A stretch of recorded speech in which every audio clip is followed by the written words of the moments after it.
Hey folks, Dave Temple here. As you know, my podcast is all about talking to some of the best thriller writers in the world. But now, after nearly 2.5 years, I think it's time I toot my own horn. So with that, I'm offering my thriller, The Poser, for sale.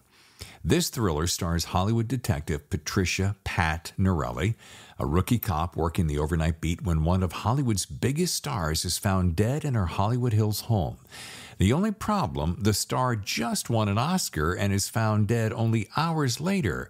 Now, Pat sees this as a way to forge her own path and muscles her way into the case. Soon, she and partner Detective Stuart Brown find themselves deep inside a complex case with more questions than answers and a ghost of a killer.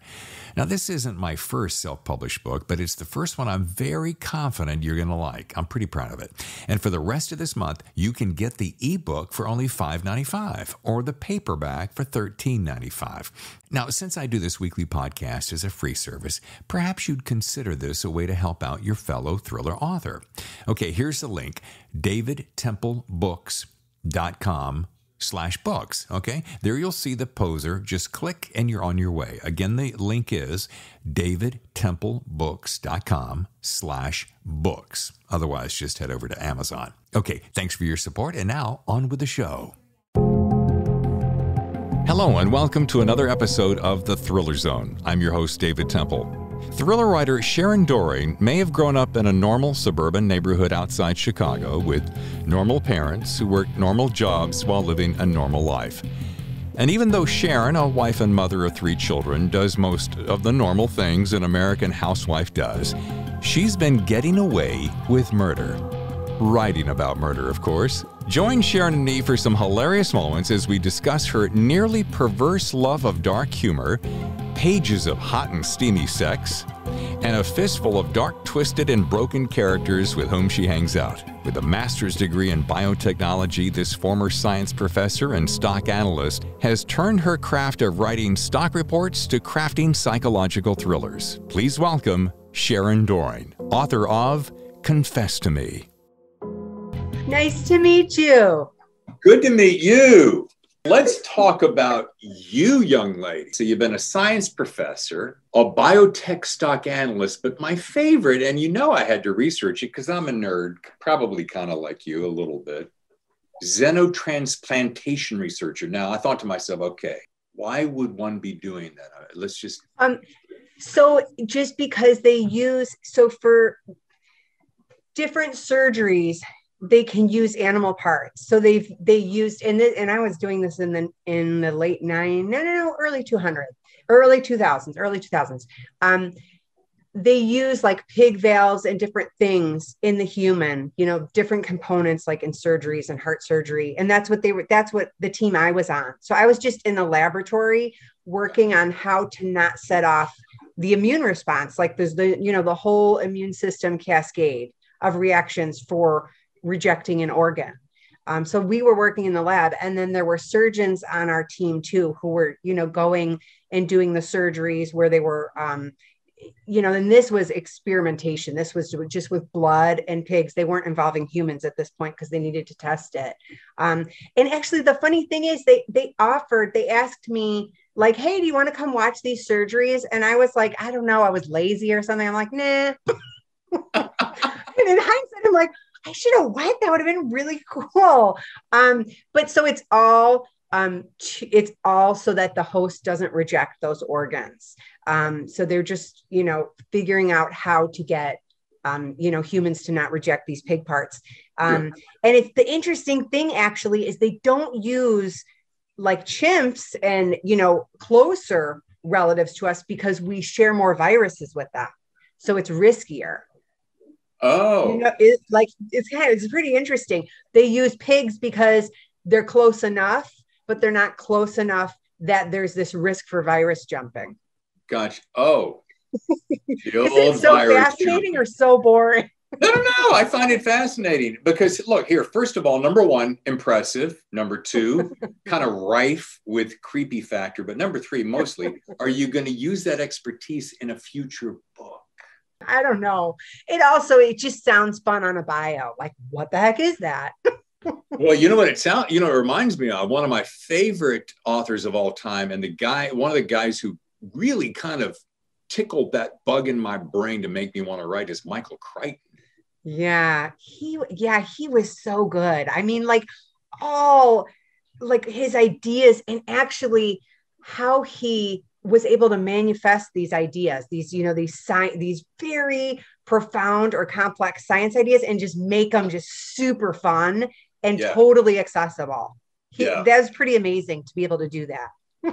So all this science aside, how did you one day go, okay, let's do this. Let's forget masters, biotech, xenoplantationology. I want to write creepy thrillers, psychological torment. I guess, so I got into science because I liked studying it and I liked learning these different ways of analyzing things and thinking. But then once I got into a science job, I didn't like it as much. So I was working as a biotech stock analyst, and it was like the late 90s. I really didn't like it. And it was kind of one of my early jobs. And I think that if I was maybe a little bit older when I started this job, I would have been able to stick it out because it's like good money and stuff like that. But I was maybe too like young and like, I want to do what I want to do. And this isn't a good job and I don't like it. And it was, it was also it was a weird time. It was a small brokerage firm. And I just didn't like the atmosphere. I started really reading as an escape. And I always read, but I didn't like read, like all the time. So I started as an escape. And then also at the same time, I was writing these stock reports. And the only part of my job that I loved was the writing. And I would like write these reports that were supposed to be, pretty dry. And I would like add all these things to them. And my boss is like, no, you can't write that. Like, no, like cutting all this, like, the voice out of it. And I'm like, I really like writing. So it kind of, I didn't realize like you could be a writer. I didn't know anyone who was a writer. And so I just kind of realized slowly, it took me a while to realize, oh, I really like writing and I really like reading. And I'm going to try writing some short stories for fun. So early on, the goal was always, can I get it published? But, it's not like the total goal because, it takes a really long time for most people. It took super long for me. It was just so fun. Like that moment I sat down and wrote my first short story, it was just like magical. You know what I mean? That like, sure. Just like, it's a blast. And I knew, I'm going to do this, regardless of what happens. And then it took me like 20 years. To get a book out. It took me a long time. Well, now, is that because you married 3 kids, raising kids, and going to school and teaching and all of that? Or because I'm assuming you were keeping a notebook, honing your skills. Did you self-publish it all in the meantime? Yeah. Oh. So, part of it is I'm just slow, right? And I was working and stuff like that. But part of it is I'm slow. But I wrote like several dozen stories. I got just a couple of them published in like real small magazines. Nothing like, I was so impressed with myself, but nothing you've heard of and nothing that's around anymore, And then I tried writing a novel and it was no good. And then I tried writing another novel. My first novel I tried writing was horror, no good. Second one was romance. It was like awful. It was awful. Wait. Why was it awful? Why? Because I couldn't. Oh, okay. So this is kind of a funny question. Actually, this is a great question. I've never answered this question. It was awful because it did not fit with what a romance reader is looking for. It was like way too funny and like disgusting. It was too strange. It was too strange for romance. So it should never be seen. And also it was the second book I wrote. And then the third book I wrote was a crime novel, just like a PI novel. That was the thing at the time. And I was reading a ton of Dennis Lehane. So I tried that and that one was decent. I sent it out and, it got like a couple of good comments, but just, rejection. And then I wrote a biotech thriller. And I got an agent with that biotech thriller. And she tried to sell that one and a second one and a third one, and they didn't sell. And I did self-publish too for a short period of time. Okay, then I'll get back to that. But then when I wrote this like psychological thriller, and it sold, it sold to a publisher, and we kind of just bounced around the idea of, do we want to take those other thrillers off and launch me like as a debut? So I did. I took them off. I mean, they didn't do anything anyways, because you have to have marketing strength, right? If you really want to put yourself out there, self-publish, and I don't have marketing strength. So they just sat there because I didn't, because I was like, how much time do you have? Right. So that's why it took like 20 years to get, a contract for me, because it was just a ton of rejection along the way, and I'm slow. Well, let me ask you this. So Titan books. Titan, yeah. They're in Titan's the UK. UK, right. So, so your first book, yes, She Lies Close. There you go. Standalone, like this one, I'm assuming. This is not a sequel to that. So what was the magic? Who was the person that picked up that book and said, that manuscript, and said, oh, Sharon, you got something here? Okay, so my agent, who read my 3 biotech thrillers and who liked them. I mean, she picked, she signed me because she liked them, but she couldn't sell them.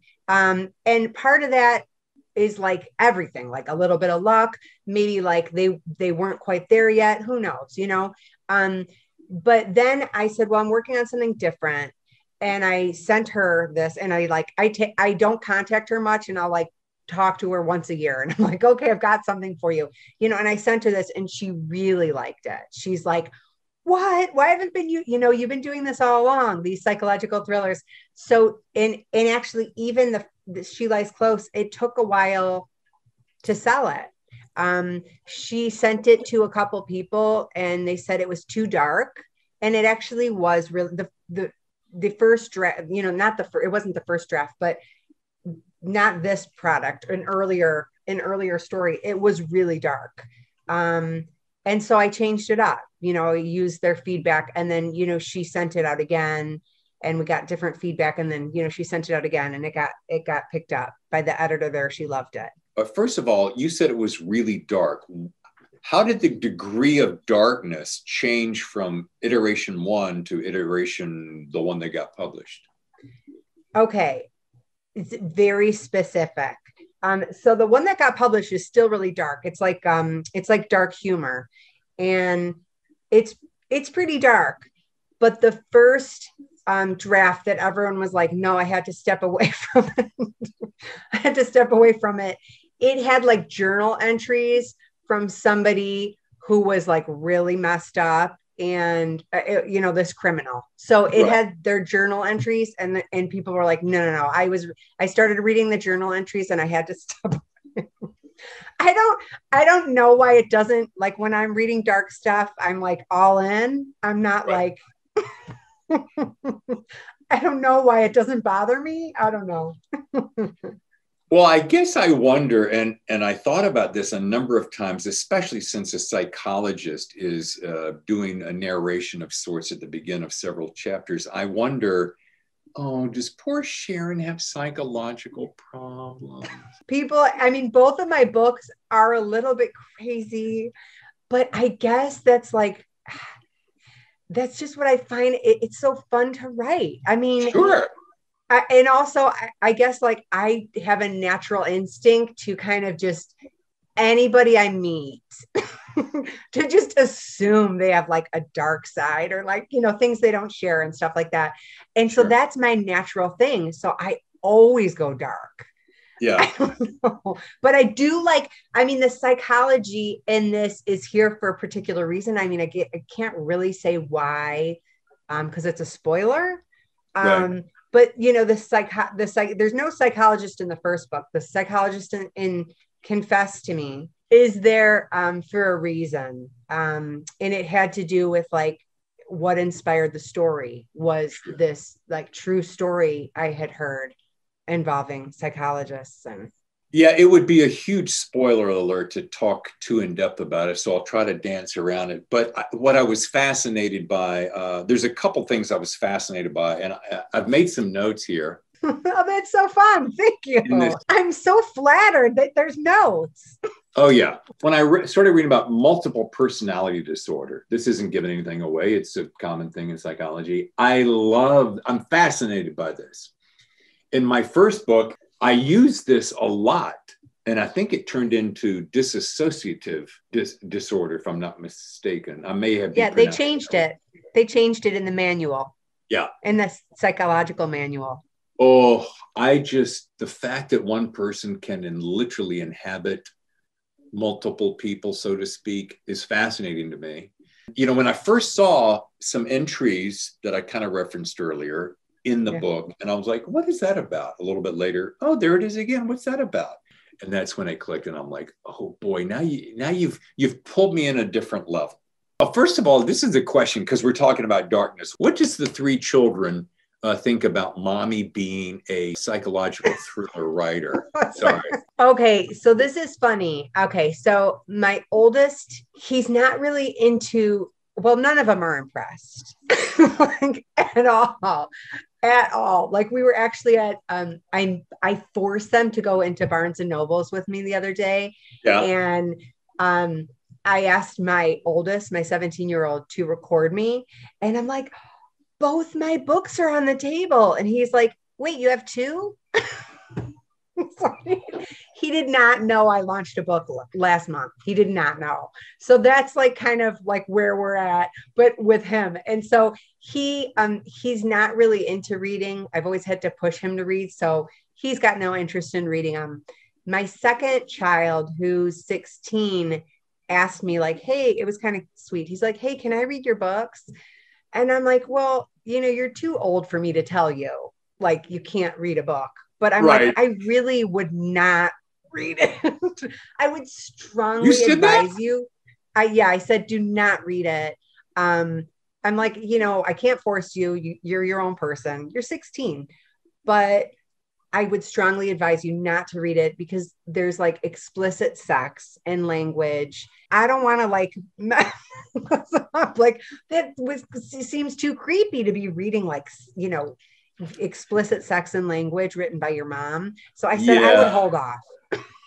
Yeah. And my youngest, I said, they're horror. They're not horror. They're psychological thrillers, but I said, they're horror. You can't read them. So I've advised everybody to not read them. And how old is the youngest? 9. Okay. So you don't have to worry about this at all. Yeah. Yeah. Yeah. You can read somebody else's sex and violence. Don't read it from your mother. Okay. Well, speaking of sex, and I do this a lot, Meg Gardner, when I first started reading Meg Gardner, who will be a guest on an upcoming show, I would do this. She would turn a phrase a certain way. And I'm like, Jesus, how does she do that? It's just so beautiful. So here's one of yours that I love. I wanted to cover her mouth with mine and never let either of us come up for air. I wanted to bite her bottom lip because it was too soft, too irresistible. And when her blood mingled with my saliva, it would taste like communion. Thank you. I'm flattered that you like it.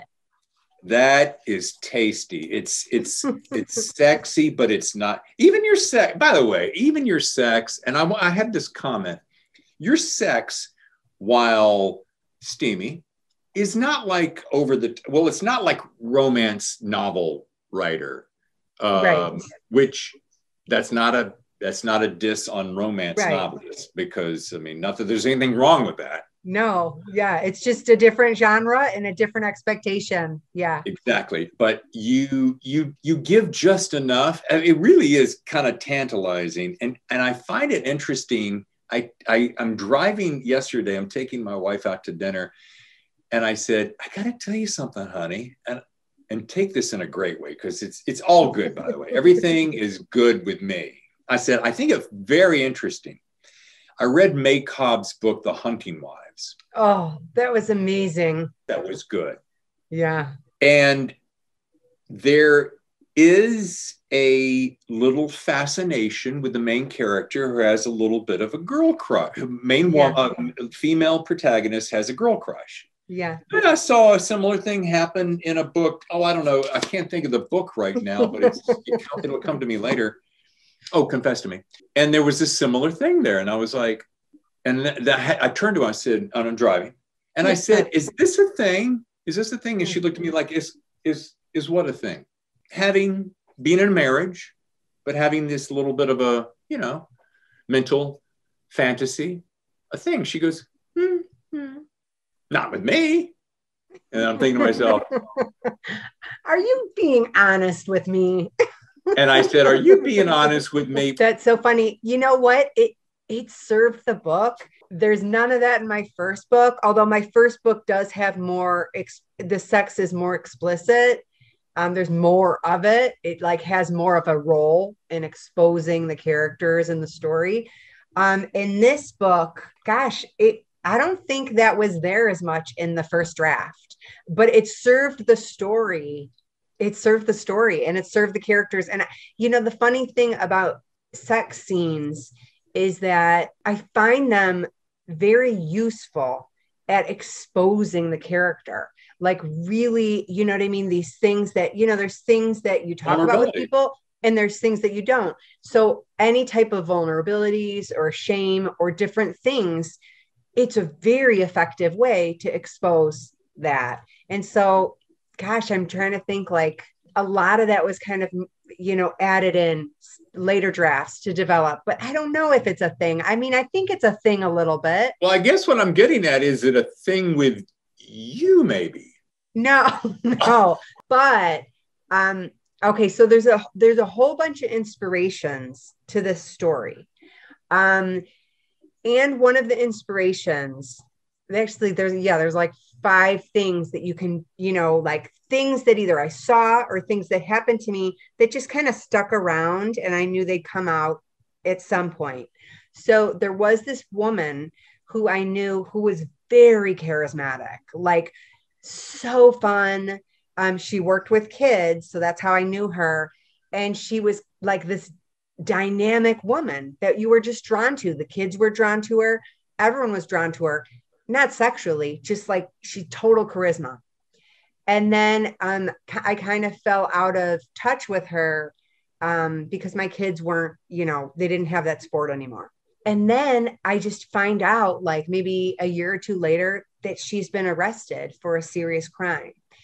And so that made that started, it was gonna come out like somewhere. Like, it's so crazy to think someone really well, and then there's this complete other side of their personality, and they're like very charismatic, and everybody loves them, and they've got this whole other side. And I mean, like, I'm already not that trusting of people in the first place, and then like things like that happen to me, and I'm like, oh my God, can't trust anybody. So that was one inspiration to the book. So that is how that, played out in my life.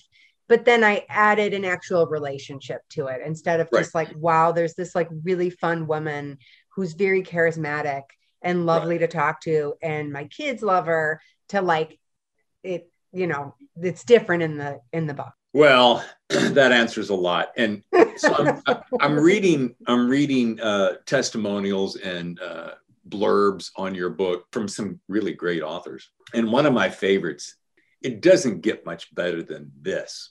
Somewhere between Ozark and Sharp Objects, there is Sharon Doering's Confess to Me. Get settled in for a long night of reading because you want to put this down. I mean, what do you always get told? Blank meets blank in a blank kind of world, right? Yeah. But Ozark and Sharp Objects, 2 strong shows. That had to have just like, bam. Yes, I love that. I love that. Samantha Downing.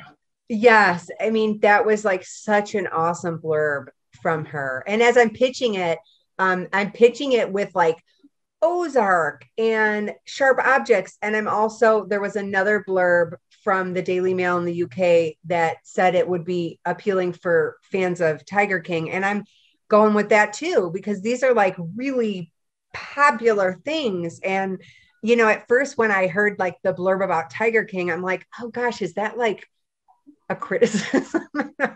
Is that a criticism? And I'm like, no, that show had like 65 million viewers. Like, I want those people. Tiger King is one of those anomalies that come along every once in a while. It literally is like watching a really bad accident. You want to turn away and you're like, but you can't. You're like, I actually didn't watch it. I started watching it and I wanted to watch it with my husband, and he sat down for like 1 minute and he's like, nope, not interested. So I'm drawn to stuff like that, but not everybody is. Some of the words that came out: irresistible, vicious, creepy. Oh, that's you. That's me. I'm sorry. It's okay.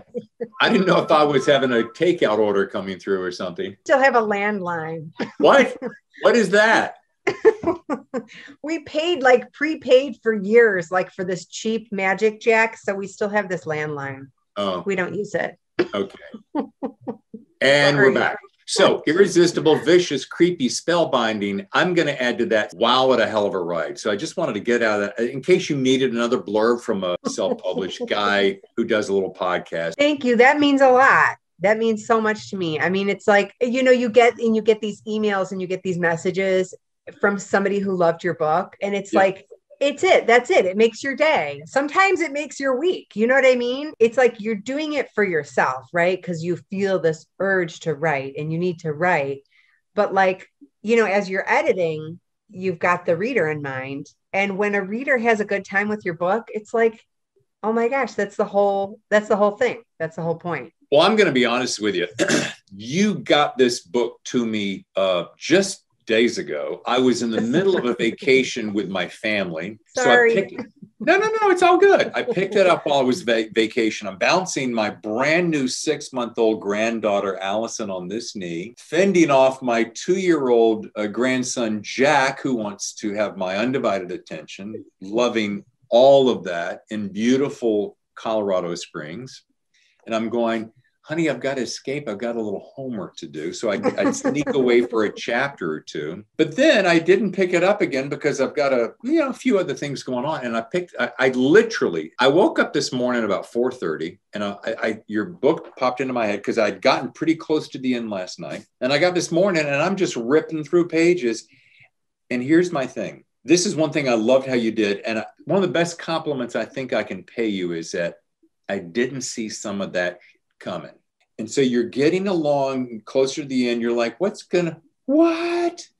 And those last handful of chapters. Thank you so much. It's such a huge compliment. It means so much. It's, the weird thing is that the weirdest thing is with writing this book, I was in a different place than writing my first book. My first book, I was in a complete bubble. No social media. It just wasn't my thing. I didn't know really any writers, wasn't talking to any writers.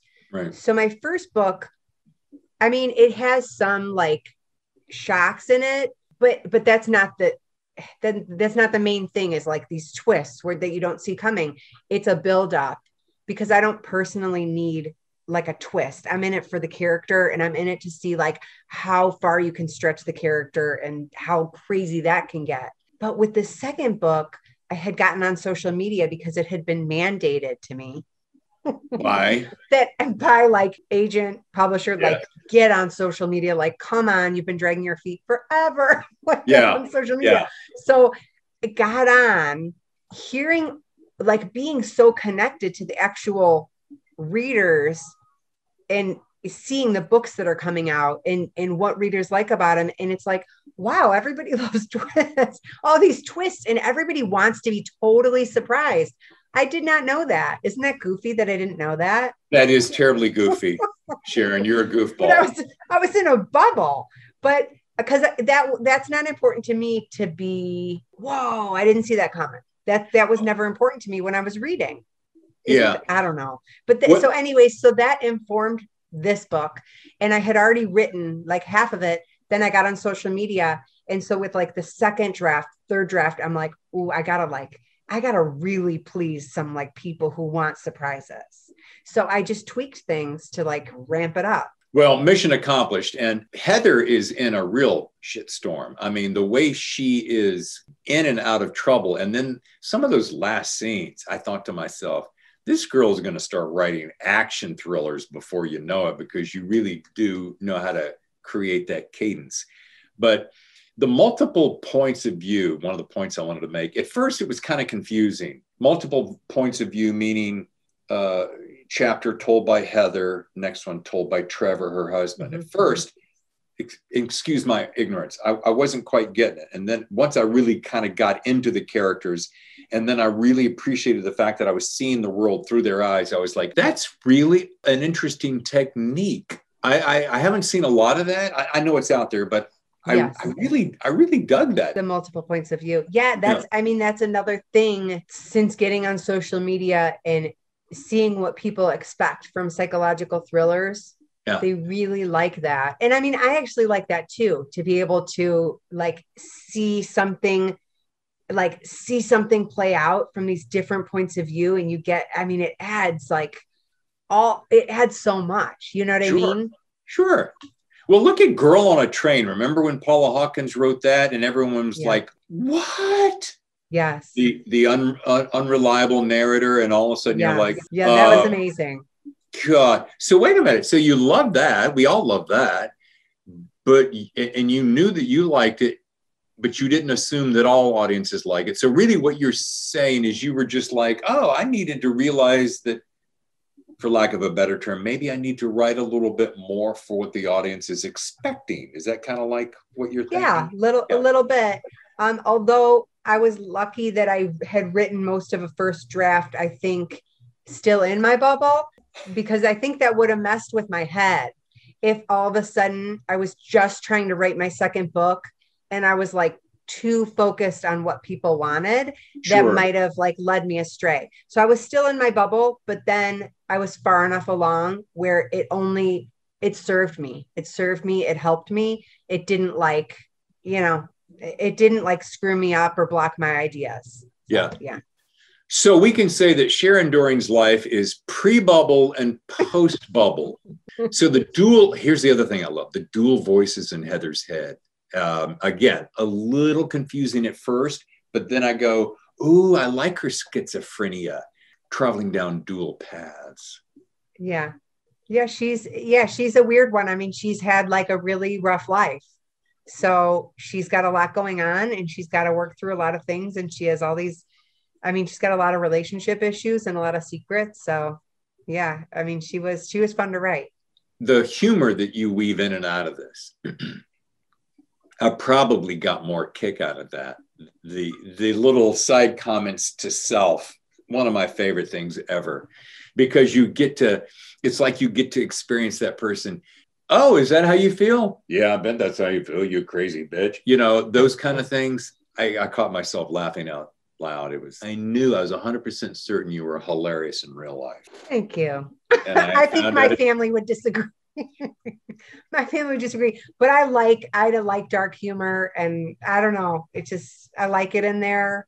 I mean, a lot of my favorite psychological thrillers have some humor in them. I just like that. Going back to my tab, this is a good time for tab number 2. She had to have made her editor proud, because you do this thing where you strip away all the extraneous words. Let's stick with succinct. As darkness swallowed him, twigs snapped, first close, then farther. Dirt slipped, giving way, kicking loose and falling. Branches cracked, then a small splash. There's not a single extraneous word in there. And it painted this entire picture like that. Thank you. I mean, yeah, right. Like when we're writing, we want to tell a good story, but we love the words, and the words are so important. So, I mean, and you pour your heart into the words and, and try to try to serve them, you know what I mean? And, sure. And then as you're editing, I don't know how you do it. If you overwrite or underwrite, and then if you underwrite, you have to fill it in, or if you overwrite and then try to cut it down. But I do find myself overwriting and then trying to cut it down because I don't want to bog down the story. I want to just like, you know what I mean? So Yes. what do you do? What do you do when you write? Do you underwrite and then fill it in, or the other way? Thank you for asking. I actually overwrite. You What I overwrite. will do is I try to let's start with a chapter. I try to write the chapter. I know what the chapter needs to feel like. I know where I'm going to the end of the chapter. And I try to write it relatively quickly, but I will be a little more floral with it, for lack of a better term. I'll add lots of different words just so that I'm painting the biggest picture, because I know exactly what I'm going to do tomorrow. Yeah. The next day. I will start the day. Let's just say I'm using one chapter. I'll start the next day with that chapter, and I'll go right then. I'll go, too many words, and I'll kind of trim that off. I won't massacre it, because I may still need some of that cush. And then I go on my merry way. Now, my last 3 books, my sister has a PhD in English. I hired her to be my editor for this, and Well, that's a handy relationship. well, she's effing brilliant, and I mean brilliant, and she, oh my God, there's a couple of different things. Dangling participial phrase has been one of my nemesis, but she's taught me how to get out of that. So I know that if I write this way and I trim the next day and I still have a little cush, then when I hand it to her, there's probably going to be a little more carving. There's always what is it? People say that you add in all those things. Like, readers don't know that you add in maybe all these twists and red herrings. You add them in, and they think you knew what you were doing the whole time, when really it's like second, third draft, and you can make it flow where that, it's not choppy, where, but you really didn't quite know exactly what you were doing the first time. You know what I mean? Yeah. Like a reader might think, Sure. But I'm a fan of writing a little bit bigger than shorter, because I don't want to come back later and have to beef it up. However, now that I talk out of both sides of my mouth, listening to what you said earlier, there is a benefit after you get that done, that first draft, and then you go back and, like you said, I want to go back in and add a little twist and a turn and a bump in the road. That is different, because that's just, I call it kind of like layering a cake. My wife makes this 7-layer cake, which is to die for.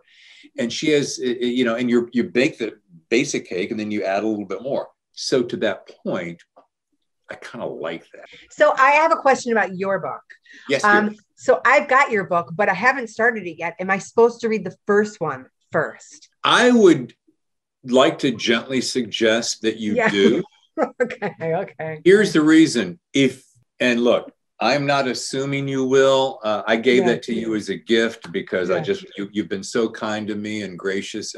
You could read the second one as a standalone. I do build it so that if you're coming out of nowhere, you're going to be fine. However, I'm so stinking proud of the first one, which really sets the stage for who this character is. And that first one is perhaps infinitely more complex, and I think you would really enjoy it, because it's so deeply layered, and there are so many characters, and it is more of a mystery than a thriller. However, you could call it a mystery thriller if you wanted to. My point being, there's so much going on, and there's so much story and so much evolution of who Patricia Norelli is. Yeah. So that when you get to book 2, you've got all that history behind you, and there's so many little questions answered for you.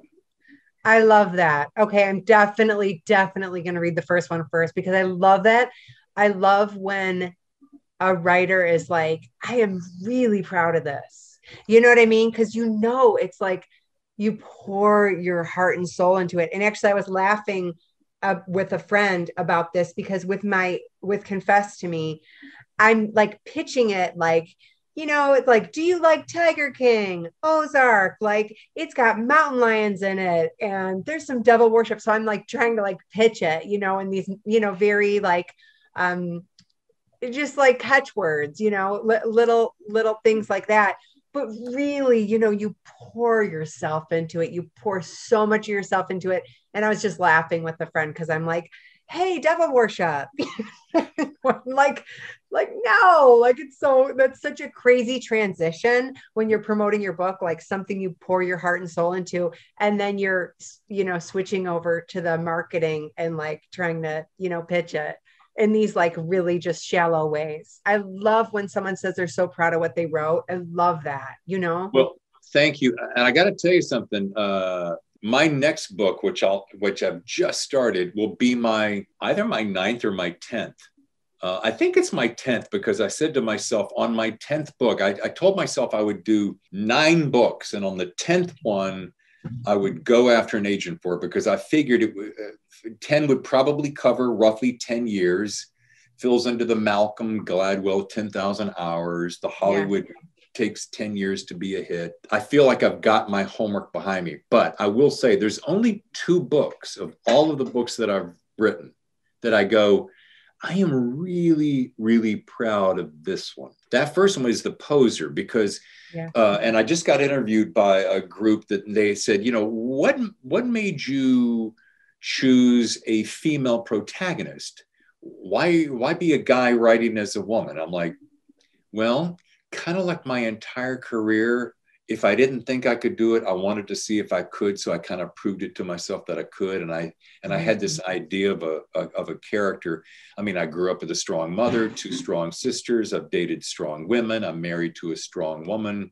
I like a strong, take charge woman. I thought, wouldn't it be cool if you had a kick-ass broad? I'm being playfully irreverent, who grows up in a world of the male-dominated society, LAPD, but put her in that world and see how she deals with it. I love it. Yeah, I'm definitely going to read the first one first. So you're working on your 10th. This upcoming will be my 10th book. Yeah. And you've probably already covered your background. What made you write your first? Like, did you do like short stories like I did and work up to one? Or did you just sit down and said like, I have this novel in me, I got to get it out? Thank you for asking. It's really interesting. No, I'd love to hear. I mean, it's like, right. Like when you're a writer, it's like such a solitary thing. You're kind of dying to know, like, what's it like for everybody else, Well, you're going to find this, I think you're going to find this hilarious, especially since we started the show with me talking about being on the radio. So what does a radio guy do?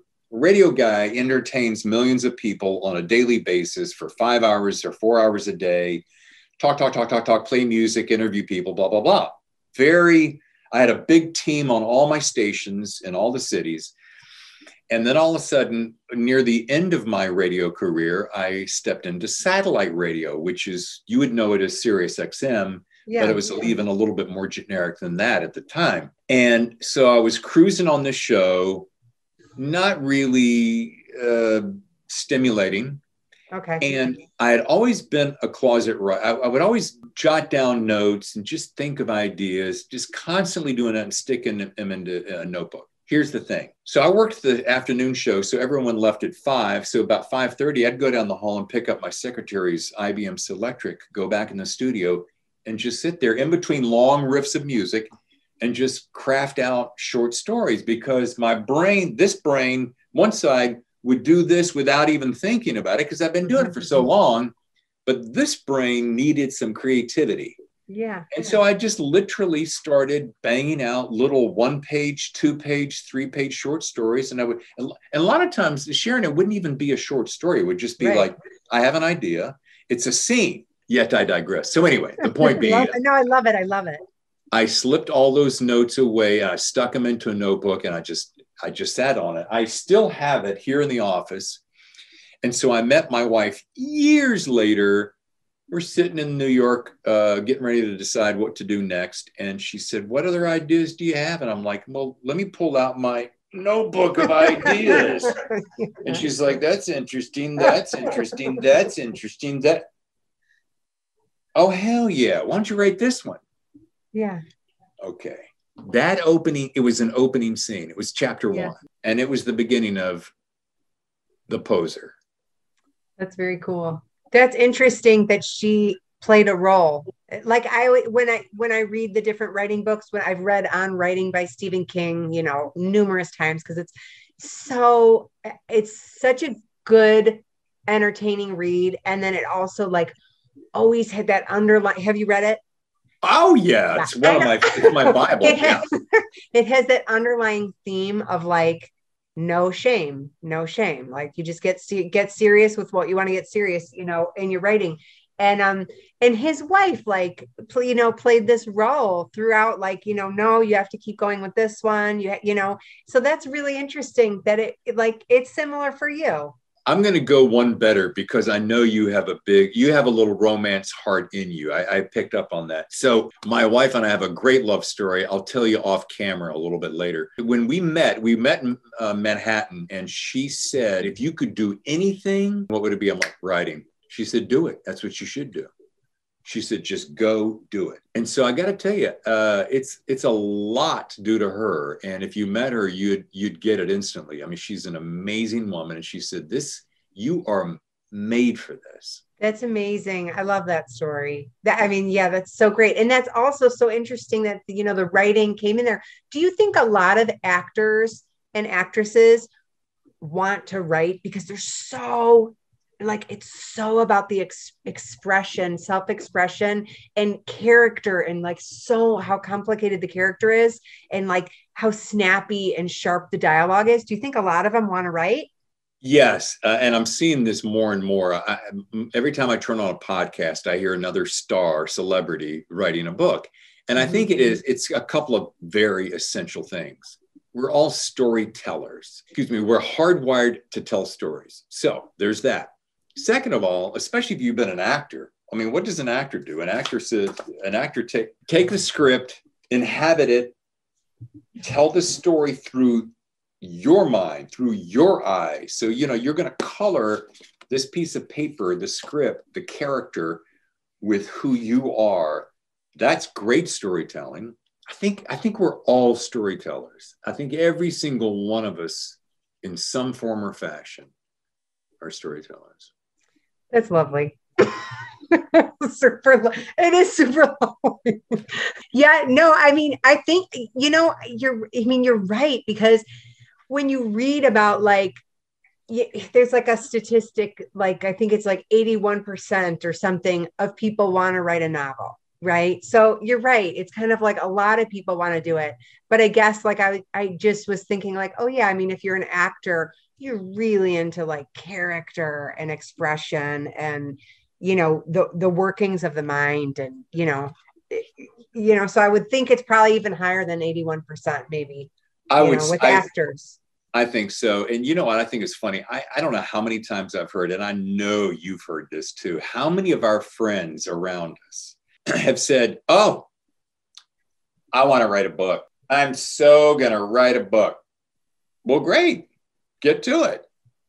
Oh, well, maybe not today, but I'll start it tomorrow. So those people are not really right. I actually don't have anyone in my life who says they want a book. So maybe my circle is like super small, Midwestern circle. I don't know. Nobody's told me they want to write a book. Oh, wow. I have literally dozens of people who have said, oh, yeah, I want to write a book. I'm like, well, do it. Well, I'm not really sure I know how to do it. I'm like, well, can you write a check? You can write a book. No, I'm kidding. Nobody knows how to do it.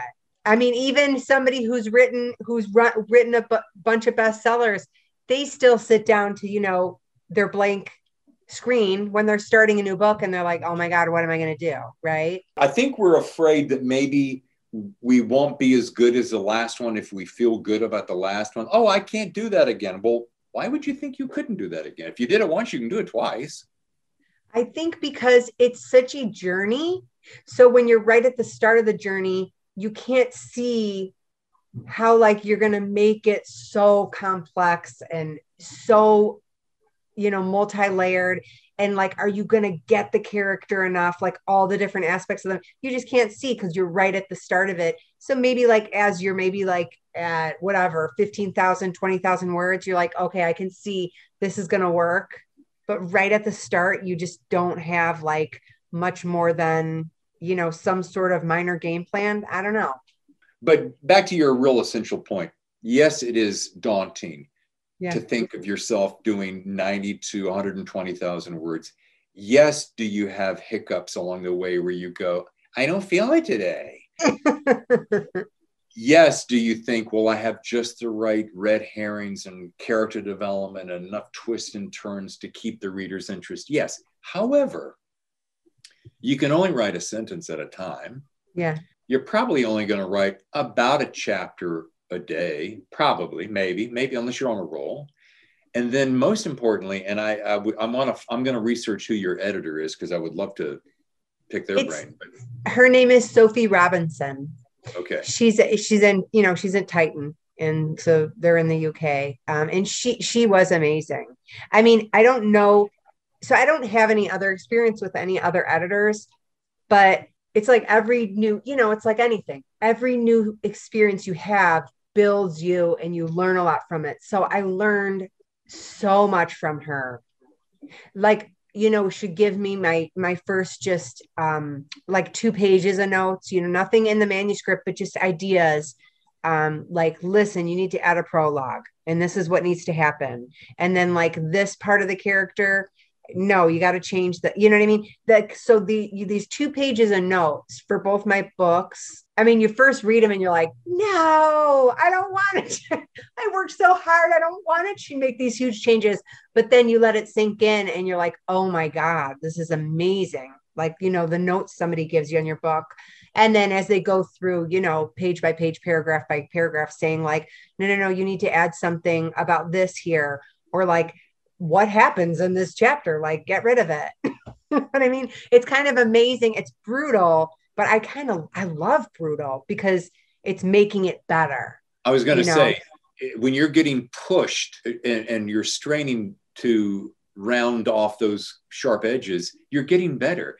And I think to myself, the very first thing that popped into my head is you have to have a tremendous amount of trust in this person to not only really know what the hell they're talking about, but that they preserve your voice, respect your creativity, and third, nurture you as a person while still gently, velvet glove, a velvet hammer kind of thing, going, knock these edges off, tighten this in. But trust me, if you do that, you're going to be pleased. So would you agree with that? Yeah, I think it's kind of amazing to be able to do that in a way that like doesn't make the writer just cry. Sure. So it's also, I think, a slow process. Like those first notes are just like, okay, I really love this. This is how I'm seeing it. And I don't like this part. I don't like this part of the character. You know what I mean? In that gentle way. And then once you turn that, and then they can kind of go and break down other things. And it's in a slow enough process that you're not just a wreck. Sure. Also, and my editor did let me push back on one of the main parts of this book, where in the first draft, I mean, gosh, this book was so different in its first draft. And she's like, well, I don't see the point of this. I think you should just do this. And I'm like, wait, let me see. I get what you're saying, but let me see if I can pull it off. Let me do another draft and see, if I don't pull it off, okay, we can get rid of it, but I think I can pull it off. And then, after I did that work, she said, yeah, you pulled it off. You don't have to take it out. Because I mean, they are like the boss, right? Well, like in a way, they're your publisher, and they're like, if they say like this whole aspect of the book isn't working, you need to do this. I mean, it's a complicated relationship, Yeah, Sharon, think about this. If you're building a new house there in Chicago, out in the suburbs, and you go, hey, honey, husband, let's go build a new house. Okay, cool. Let's interview 3 guys. And the first guy, you ever built a house before? No, don't have any idea. Okay, next one. Yep, here's 50 that I've built just this year, and I'm pro at it. Who are you going to go with? Probably the second one. Right. Totally. Point being, they're the specialists. They know the market. They know what works and what doesn't work. They've seen it all, and they respect your particular take and your voice on it. So Yeah, I think it's counterintuitive not to trust them. Yeah. So I mean, so it is such an interesting relationship, and I really love my editor, and I think it would be really hard if you didn't like your editor. As we start to wrap things up, because you've been so gracious with your time, and I don't want to eat up your entire day. I want to throw some random questions at you. It's okay. I love random questions. Yeah. Coming from my radio background, and they can be off the top of your head. It's not complicated, and it's not the number one. It's just like, what music do you write to? Do you write to music, or do you prefer silent environments? I love this question. I used to write to music. I don't anymore, because even though I love it, it slows me down too much. So I don't write to music, but I can edit with music on. Okay, excellent. Who is one of your favorite authors of all time, living or past? And if you could invite that person over for dinner, say with your husband, who would that be, and what would you serve or have served? Okay, I think my two favorite authors are Stephen King and Gillian Flynn, and I would not want to have them over because I'm such a fan that I don't think I could relax. I think it would be better if we never. Okay. I've never had that answer. Fair enough. Laptop or desktop, or pen and paper? Laptop and pen and paper. If I need to be very creative in a short period of time, pencil and paper. Okay. Pencil, not pen, but pencil. If I'm like under the gun to write a new scene, pencil and paper is totally going to work. But typically I write on my laptop. Okay. Let's say you and your husband get to ditch those three precious angels of yours for a long weekend, and you get to escape to a luxury island in the location of your choice. And you can take one book, one CD, and you can enjoy your one favorite beverage for the entire holiday getaway. What's the book? What's the CD? What's the drink? The drink is coffee. That one's easy. Okay. The book. Oh my gosh. Isn't this a torturous question? Maybe Black House by Stephen King. Oh. I really like that one.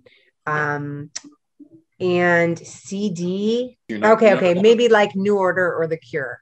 Oh, nice. Solid choices. Okay. Final question.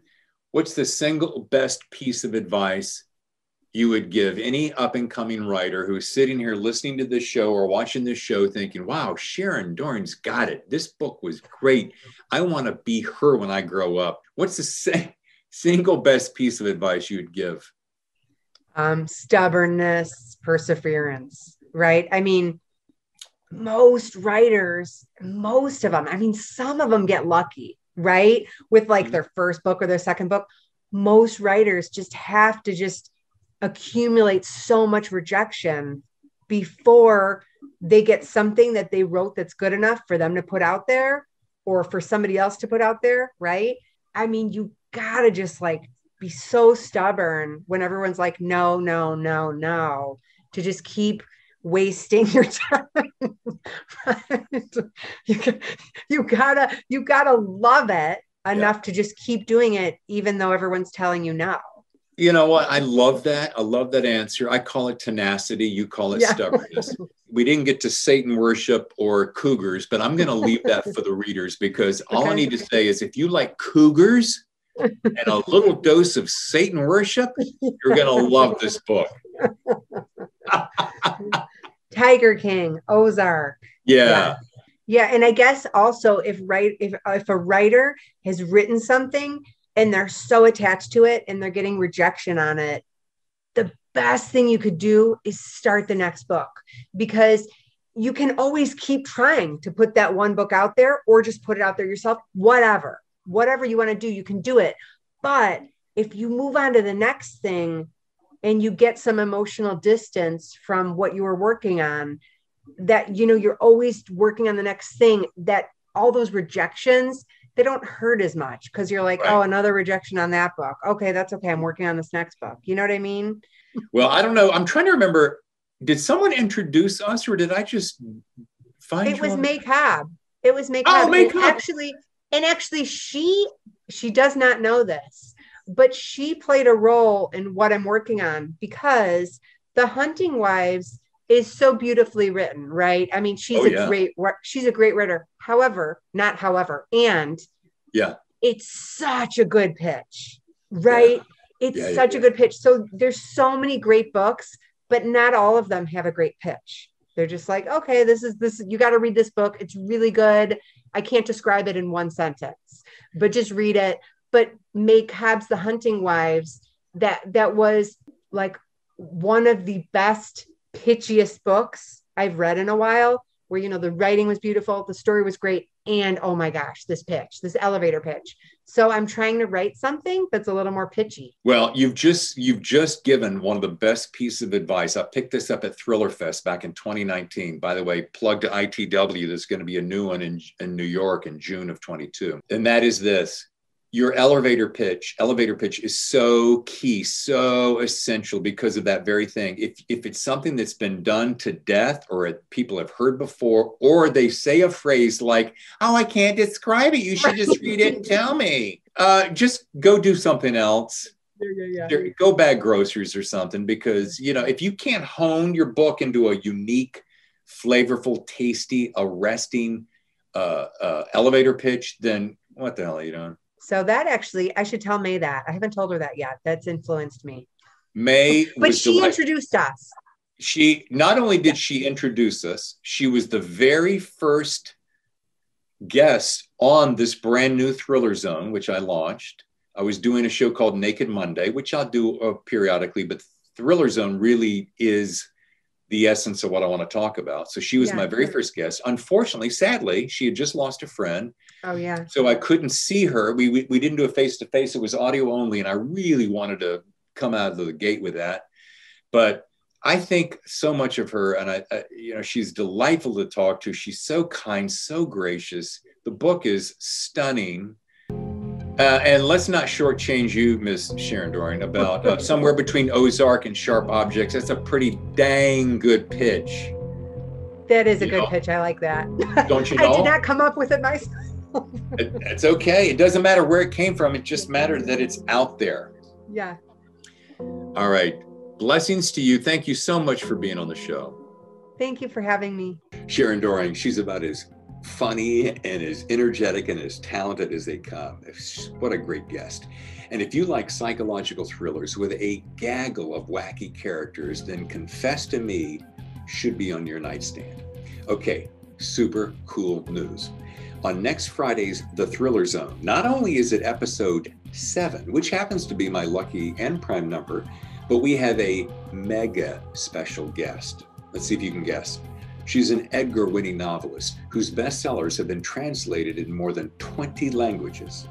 She's born in Oklahoma City, raised in Santa Barbara, graduated from Stanford University, moved to London to begin her writing career, and this is after practicing law in Los Angeles and teaching writing at University of California, Santa Barbara. Any ideas? Okay, here's a giveaway. She's a 3-time Jeopardy champion. Yes, ladies and gentlemen, the gal who brought you the Evan Delaney series, the Joe Beckett series, the Unsub series, none other than Meg Gardner. Yes, that Meg, the Dark Corners of the Night Gardner. So watch us on YouTube, listen on any of your favorite podcast channels, and please share this on Twitter, YouTube, Facebook, Instagram, wherever you share us. But this is going to be a super special Friday. Until then, we'll see you on the Thriller Zone.